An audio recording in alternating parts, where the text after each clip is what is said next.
Arrancamos. Ahí está. Bueno, estamos con Sebastián Cioscioli. Sebastián es el autor de este libro, La educación básica como derecho fundamental, publicado por Eudeva, que a su vez es su tesis de doctorado. Sebastián es profesor de la Universidad de Buenos Aires y, bueno, se ha dedicado fundamentalmente al trabajo del derecho a la educación, y ha producido en este aspecto.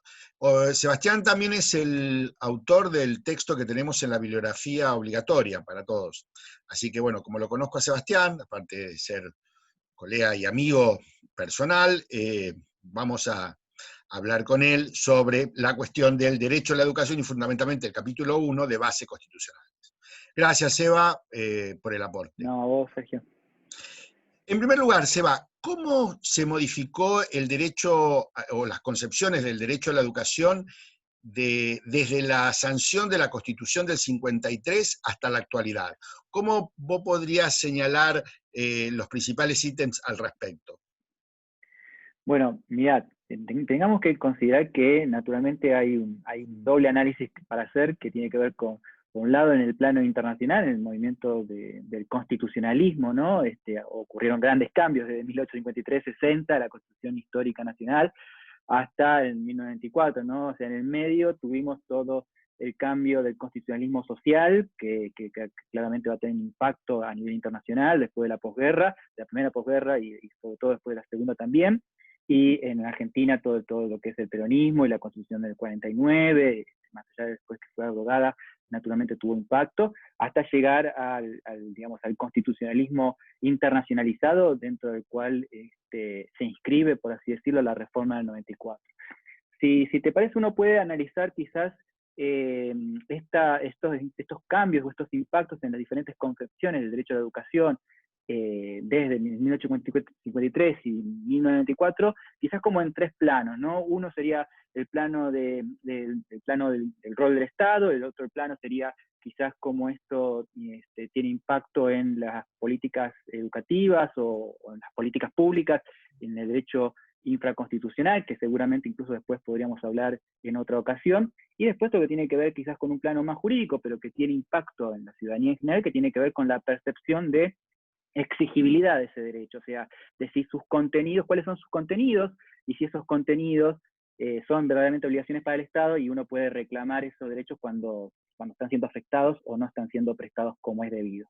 Y uno si va entonces al plano del 1853, del constitucionalismo del 1853, nos encontramos con un modelo de constitución o constitucionalismo liberal clásico, burgués, que tiene que ver con el primer movimiento del constitucionalismo, y ahí tenemos un rol claramente del Estado, un traje, ¿no? Si uno quiere decir, un traje del Estado con un Estado liberal, no interventor, el famoso Estado gendarme, que en materia de políticas públicas vinculadas a los tradicionalmente llamados derechos sociales, obviamente que es muy reacio, ¿no? O sea, en materia, por ejemplo, de salud, claramente es un Estado que privilegia la autonomía de la persona y que privilegia naturalmente también la no intervención del Estado en la sociedad, en la economía, en un plano, es decir, la ficción de mantener a ultranza la igualdad formal, y todo esto se traduce que básicamente hay poco espacio para el reconocimiento de los derechos,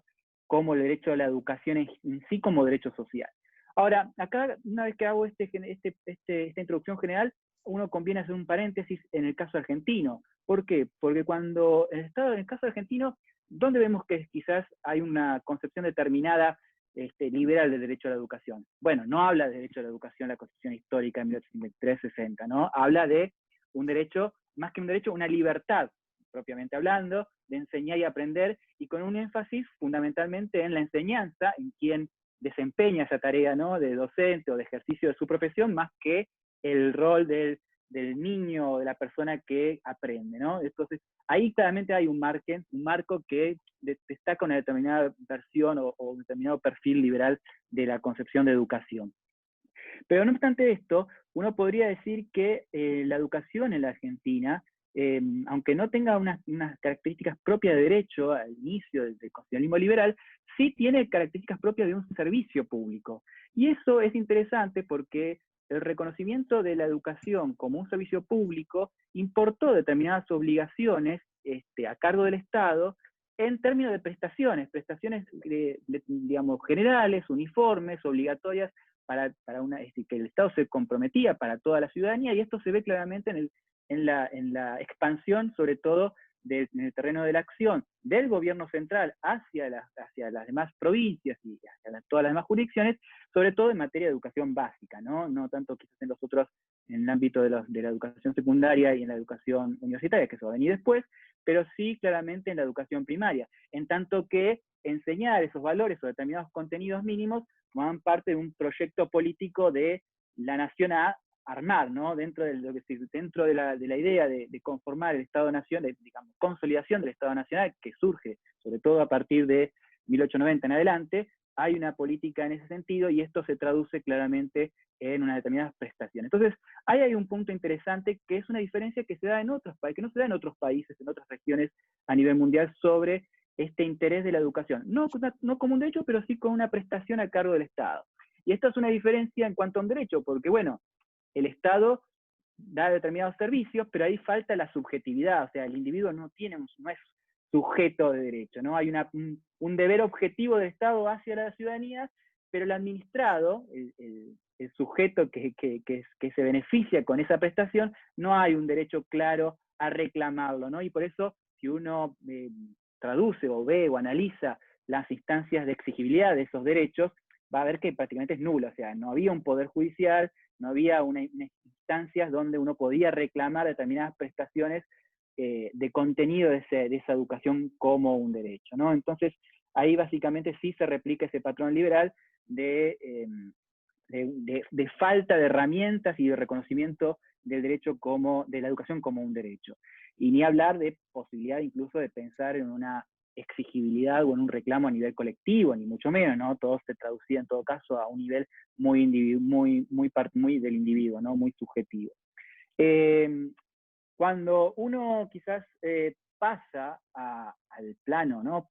Pasando a las reformas del 94, pero en el medio tenemos un enorme caudal de cambios, insisto, tanto a nivel internacional como a nivel nacional, y en lo que hace a nivel nacional es indudable que es necesario hablar, digamos, o al menos hacer ese paréntesis del gobierno peronista, ¿no? Sobre todo del primer gobierno peronista en cuanto a los cambios que se dan en términos de infraestructura, en términos de servicios, y en términos, naturalmente, que eso tiene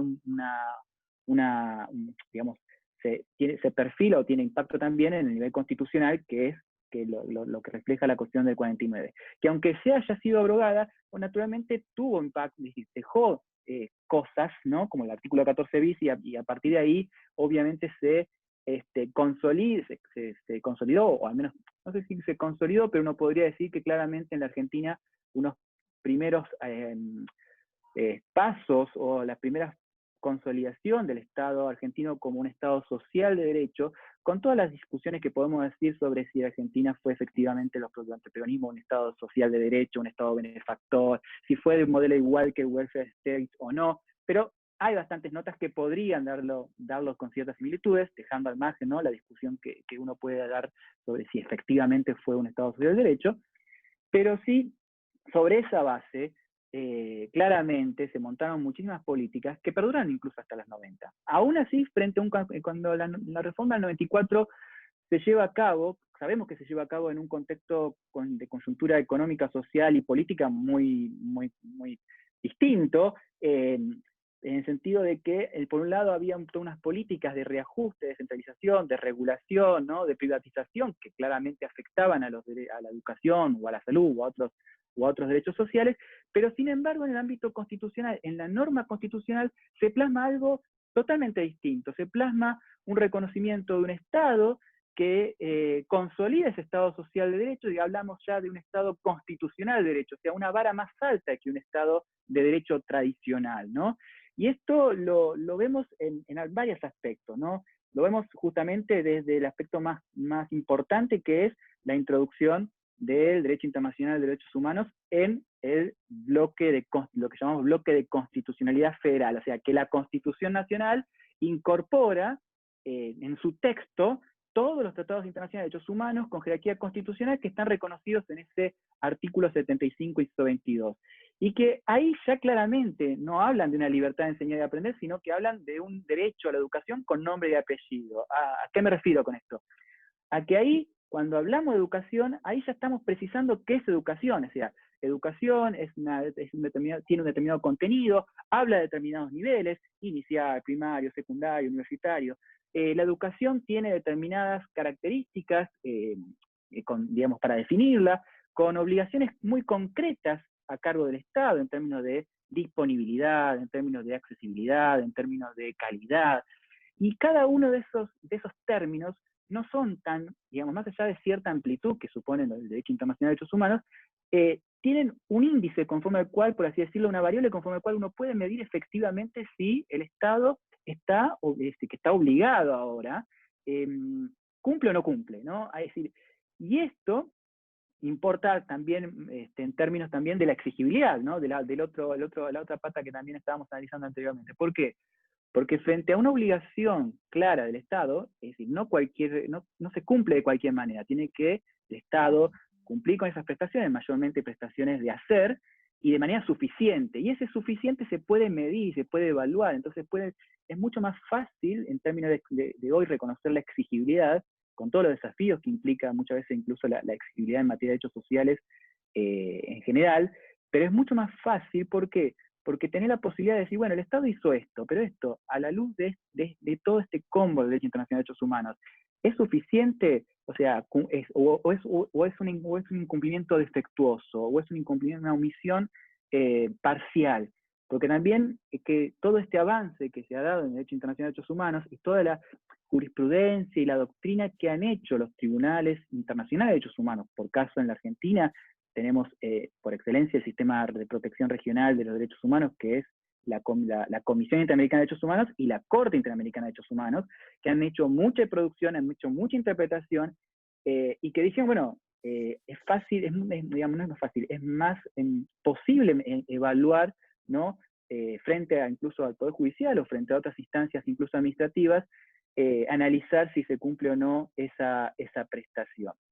Y ahí también, digamos, déjame decir también que además hay un cambio también en el sujeto, ¿no? Porque el sujeto es un sujeto claramente identificado con el derecho, a nivel individual, pero también a un nivel colectivo, ¿no? Y esto también se nota mucho más quizás en las prestaciones de salud, porque incluso la Corte Suprema de Justicia de la Nación ha reconocido una gran cantidad de amparos de protección de derechos a la salud colectivos.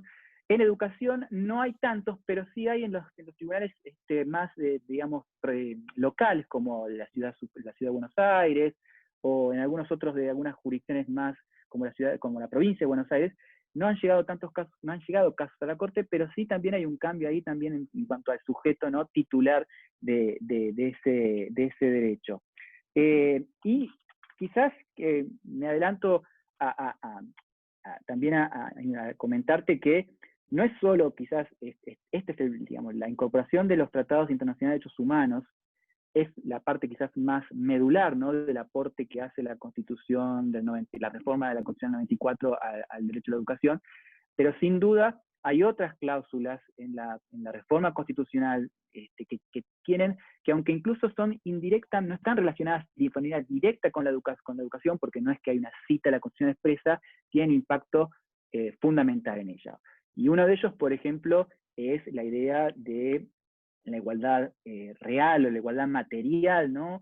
De la cual da cuenta, por ejemplo, la cláusula 75 y 23, y en donde ya ahí también ponen énfasis en que, bueno, para alcanzar determinados planos de desarrollo personal, la persona tiene que acceder a una educación, y esa educación importa, por ejemplo, si bien se garantiza la gratuidad, bueno, quizás importa mucho más que la gratuidad, ¿no? O sea, no solo la gratuidad quizás es el piso, pero en algunos casos hay algunas personas o algunos grupos vulnerables en donde, aún teniendo la gratuidad, no pueden acceder a la escuela pública, por ejemplo. Y no pueden acceder porque no tienen para poder comprarse los libros, o no tienen para transporte. Entonces, ahí esa idea de igualdad real, ¿no? Igualdad material, o de generar las condiciones de materialidad constitucional para el goce efectivo de los derechos, hace que también vengan de la mano una serie de prestaciones a cargo del Estado para que todos los individuos puedan acceder a un piso básico del derecho a la educación, ¿no? Esto como, digamos, como un aspecto interesante. Sin duda también otro de los aspectos que uno podría profundizar es que la reforma del 94 también incorpora o de alguna manera hace explícita esta idea del compromiso del Estado Nacional de generar una base o una ley orgánica en materia de desarrollo de todo el sistema educativo.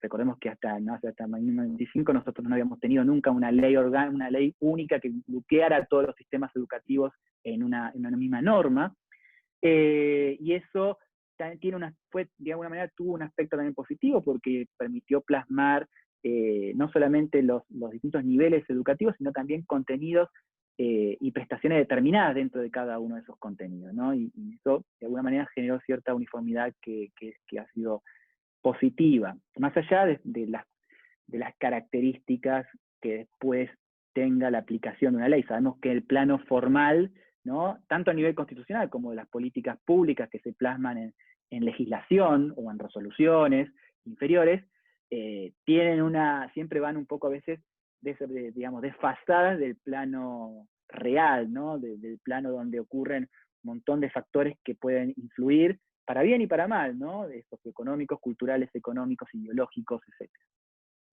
Eso creo que es como una primera idea que se me ocurre para comentarte. Y la reforma constitucional del 94, vos señalaste la incorporación de varios aspectos, como los tratados internacionales y los aspectos vinculados a eso, o en la concepción de los derechos humanos.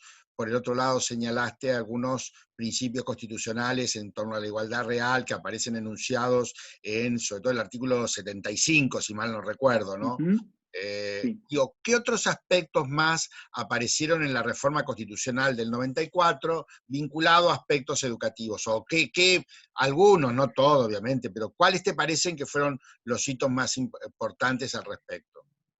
Yo creo que hay algo bastante también curioso. El tema de educación no estaba dentro de los temas del núcleo de coincidencias básicas. Sabemos que la reforma fue gestada, ¿no?, dentro de un acuerdo político entre las dos grandes fuerzas de ese momento, y la educación no era un tema que iba a ser objeto de la reforma, y sin embargo se introdujo, y cuando se introdujo, sí es posible sacar algunos de esos ítems, ¿no? El primero es este que quizás estábamos hablando, de hacer explícito algo que había generado cierta discusión a nivel constitucional y no estaba tan claro respecto de la competencia del Estado federal, por así decirlo, y sobre todo concretamente del Parlamento, de dictar esas leyes de base de organización del sistema educativo, ¿no? Con esto, al incorporarse esto en el 75 y 119 de la Constitución, surge una discusión respecto de si que de todos los niveles o solamente determinados niveles eran objeto de regulación por parte del gobierno federal. Acá, insisto, esto es importante, ¿por qué? Porque pone en cabeza del Estado Nacional un piso determinado de organización, y con ese piso de organización un piso de contenidos y un piso de obligaciones a cargo del Estado Nacional que debe velar porque las provincias lo cumplan. Y si las provincias no lo cumplen, no vale la excusa del argumento federal para decir, bueno, porque la provincia de Buenos Aires no cumple, yo no puedo hacer nada. No. A la luz de estas regulaciones, y sobre todo con la introducción, ¿no?, del derecho internacional de derechos humanos, si en el barrio tal X, de tal municipio, de tal provincia, no se cumple con algún contenido vinculado al derecho a la educación, no solo es responsable el municipio con la provincia, sino también el Estado Nacional en su conjunto. Y esto es de alguna manera para pensar una estrategia también de exigibilidad del derecho muy, muy importante, ¿no? Esa ley también establece ahí una serie de características interesantes que tienen que tener. Entre ellas, quizás me parece que, insisto, la más importante es reconocer la responsabilidad indelegable del Estado en materia educativa, en materia de su financiamiento y prestaciones mínimas de calidad, ¿sí? Creo que, de alguna manera, también, lo que te decía también, esto también tiene que ver un poco con, quizás, a fuerza de ser reiterativo, pero me parece que todavía incluso tanto la ciudadanía en general como el propio Poder Judicial a veces tiene este problema. La internacionalización de los derechos humanos en la Constitución no es algo hace operativos esas obligaciones y esos contenidos del derecho. Entonces, ¿esto qué significa? Que si ya está en la Constitución, y la Constitución ha también, de alguna manera, tenido un impacto a partir de la reforma del 94, y esto se ve incluso con el cambio, por ejemplo, del Código Civil, la reciente reforma del Código Civil y Comercial del 2015, que incorpora, por ejemplo, preceptos de derecho constitucional, o los cambios en el derecho, o los cambios que hay en el derecho del consumidor, por ejemplo, incorpora la posibilidad de traer el derecho, todo lo que es el contenido de estos derechos y estas prestaciones, las incorpora para poder pedirlas concretamente frente a casos, ya no solamente incluso frente al Estado, sino frente a particulares. Hay muchos casos que ha habido, por ejemplo, con cuestiones de derecho de admisión, por ejemplo, ¿no?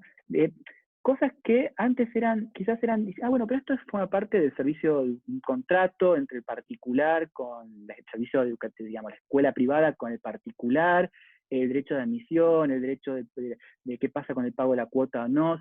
Y todos esos temas han quedado, bueno, con una protegidos, diciendo, bueno, no, acá no solamente hay una cuestión de derecho privado, acá hay una cuestión de derecho constitucional, porque la propia Constitución así lo prevé, con la incorporación de los tratados internacionales de derechos humanos, pero porque también la Constitución se ocupa en esta reforma, en esta nueva concepción de un Estado social y constitucional de derecho, de que esto impacta hacia abajo, hacia las políticas públicas y hacia la legislación hacia abajo. Me parece que ahí hay mucho para analizar y para la ciudadanía, y para los operadores en general que se dedican a esto, a poder reclamar, ¿no? en términos de derecho. Yo recuerdo un caso de contra la Universidad de La Matanza, de alguien que quería ingresar a profesorado de educación física, pero tenía cierta discapacidad y no le permitieron por normas de la institución, en función de esa discapacidad, poder cursar la carrera. Y accionó, y recuerdo que la Cámara Federal de San Martín hizo un fallo muy interesante en el sentido, y utilizó todo el artilugio, todo el armado de los tratados internacionales en materia de derechos humanos que incorporó la Constitución del 94, y ha dado numerosas discusiones en torno a, por un lado, la autonomía. La universidad podría tener autonomía para fijar ciertas cuestiones, pero por el otro lado, en este caso era la cuestión de la discriminación y si era claramente algo discriminatorio. Pero bueno, me pareció súper interesante eso. Pero va en el sentido de que vos decís, bueno, tenemos una nueva realidad, ¿no? Sí, sí, sí, sí. Sobre la cual también ahí las universidades también tienen que congeniar, porque la idea de autonomía es algo que aprovecho que vos señalás, es algo muy, muy interesante, porque claramente ahí hay un reconocimiento de autonomía y autarquía constitucional a las universidades. Bueno, hay que hacerlo compatible con esta nueva gama de derechos humanos y derechos fundamentales que también incorpora. Bárbaro, Seba, muchas gracias, muy claro todo, y espero que les pueda servir a nuestros alumnos para comprender este aspecto del capítulo 1 de tu libro. Muchas gracias.